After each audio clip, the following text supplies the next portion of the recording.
नमस्कार मित्रांनो, नांदेडमध्ये CIT परीक्षेदरम्यान गोंधळ, विद्यार्थ्यांचा संताप, निषेध सुरू आहे.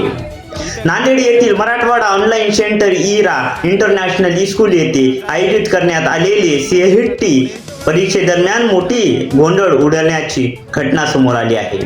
या प्रकरणाचे माहिती जय नैताम यांनी दिली असून त्यांनी सांगितले की या विद्यार्थ्यांना सध्या कोणतीही मदत मिळत नाही आहे. संबंधित प्रशासन तातडीने लक्ष देऊन विद्यार्थ्यांचा न्याय द्यावा अशी मागणी होत आहे.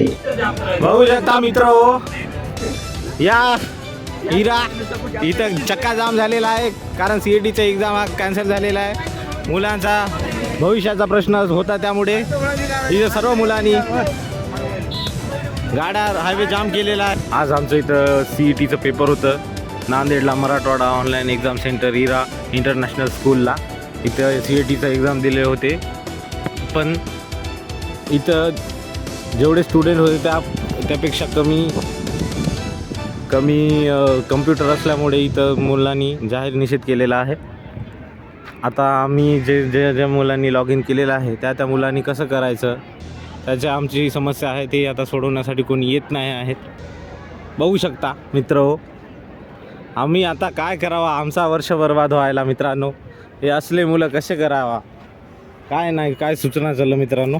परीक्षेसाठी मोठ्या संख्येने विद्यार्थी बोलवण्यात आले होते, मात्र केंद्रावर पुरेशा संगणकाची कम्प्युटर्स उपलब्ध नसल्यामुळे अनेक विद्यार्थ्यांना अडचणीचा सामना करावा लागला.